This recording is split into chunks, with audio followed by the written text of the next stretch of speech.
My name is Daniel Felix. This is group number 7, and our topic it is literature as access to cultural background. My topics it is how historical events such as world colonization or social movement shape literary production and themes. Historical events such as war, colonization, and social movement have profoundly influenced literary production and themes, shaping narrative, styles, and voices that emerge in literature. And here we have some of them. War and conflict. War literature often explores the trauma, heroism, and devastation caused by conflict.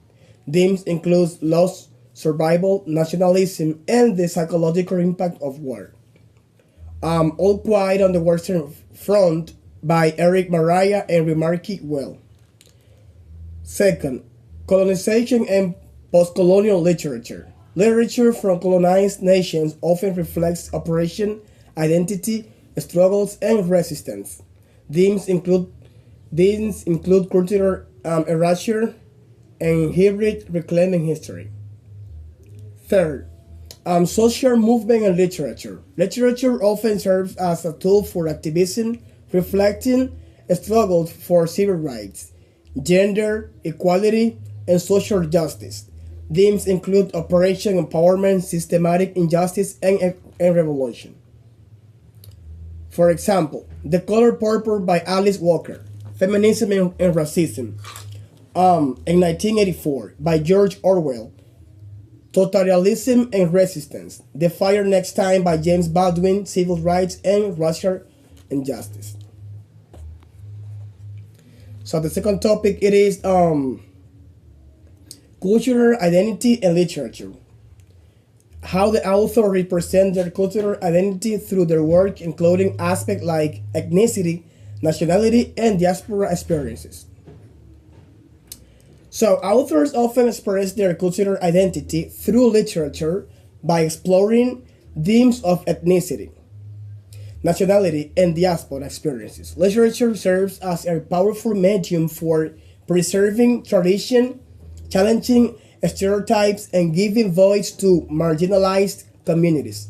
So the first, it is language and oral traditions. Many writers incorporate their native languages, dialects, and oral storytelling traditions. Helps preserve cultural heritage and convey authenticity. Example, Chinua Achebe or achieve things for apart. Integrates IGBO proverbs and oral storytelling. Second, themes of displacement and belonging. Writers from diaspora background often explore exile, nostalgia, and struggles of identity. Literature becomes a way to process migration and cultural adaptation. Third, presentation of cultural practices and tradition. Literature highlight customs, celebration, folklore, and everyday life. Readers gain insight into different culture, fostering cross-cultural understanding. Example, Julia Alvarez in the Time of the Butterflies, Dominican Culture and History. Fourth, resistance and identity formation. Literature is used to challenge colonial narrative and reclaim indigenous marginalized identities. Postcolonial literature often critiques power structures and cultural erasure. Example, Ngugi wa Thiong'o decolonizing the mind of advocates for writing in native language instead of colonial conclusion. Thank you so much. That was my topic and have a wonderful day. Hello everyone, this is Robinson, and today I'll be talking about myths and folklore as a cultural reflections.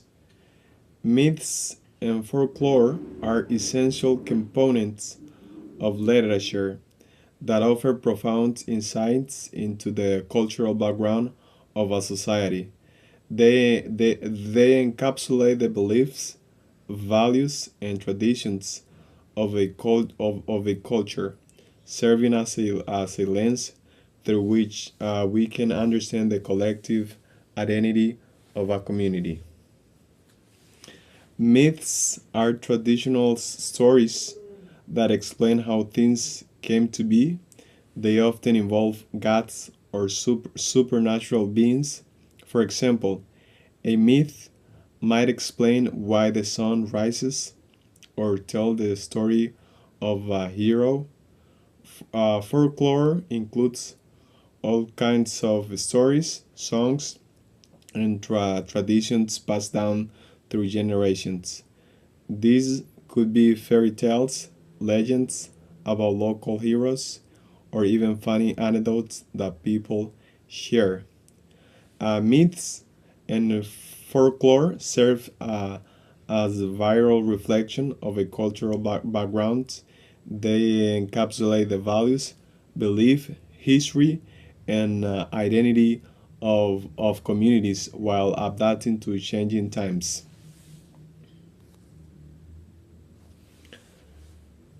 Let's see now language as a cultural marker in literature. A language is more than just a way to communicate. It's a powerful reflection of a culture. It carries the identity, values, and history of a community. In literature, language serves as a cultural marker that can reveal much about the people who use it. The language used in literature often reveals the cultural identity of its character or authors. For instance, a story written in Spanish may reflect the heritage and traditions of Spanish speaking communities. Different regions often have unique dialects or accents. When authors incorporate this variation into their writing, it highlights local culture and makes character more authentic. For example, using Caribbean English in literature can showcase the distinct culture of that region. Every language has its own idiomatic expressions that reflects cultural values and experiences. For example, the phrase to break the ice in English signifies starting a conversation, while similar expression in other languages may convey a different cultural nuances. Language serve as a viral cultural marker in literature, revealing identity, values, themes, and traditions of different cultures. By examining how language is used in literary work, we gain deeper insights into the cultural backgrounds of the characters and authors, enriching our understanding of diverse human experiencing through literature. Thank you so much. That's gonna be it for today. Hello, my name is Emmanuel Medina, and I'll be talking about literary genres and their cultural connections. Literature, as a reflection of human experience, is shaped by and helps shape cultural identity. Each genre acts as a vessel for cultural expression, adapting to the traditions and values of different societies. In poetry, we have the Japanese haiku that encapsulates simplicity and nature's beauty, mirroring Zen Buddhist principles.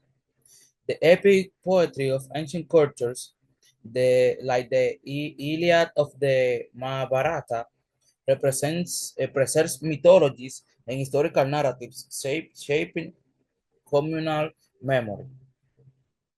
The Harlem Renaissance produced poetry like Armstrong Hughes' works that intertwine art with the struggle of racial equality and cultural pride. In novels, the realist novels such as Pride and Prejudice or Madame Bovary portray the societal customs and constraints of their respective periods. Dystopian novels like George Orwell's 1984 act as a cultural critics, exploring fears and authoritarianism and societal decay. Magical realism, prominent in Latin American literature, blends the mystical with the mundane, reflecting cultural syncretism. Dramas like Greek tragedies, like Oedipus Rex, delve into human fate, divine will, and societal ethics. Elizabethan drama, such as Shakespeare's works, engages with themes of power, love, and identity with the context of Renaissance humanism. Modern theater like Soren Hansberry, A Rising in the Sun, addresses themes of race, identity, and social mobility in the 20th century.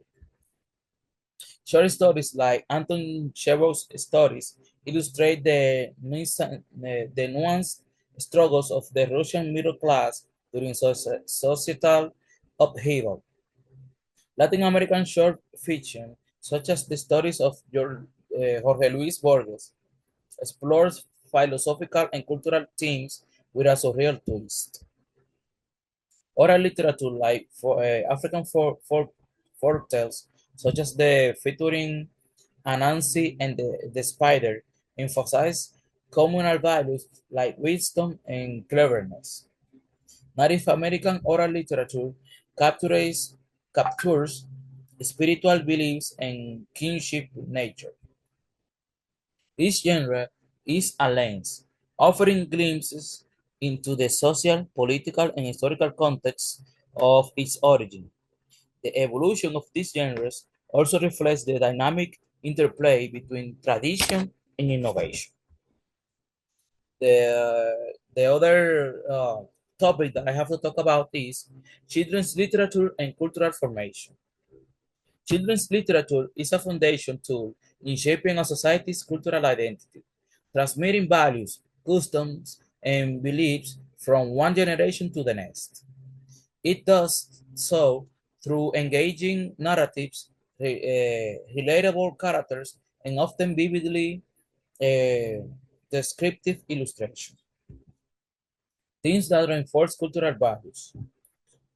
Aesop's fables, while universal, are often adapted to emphasize local morals and priorities.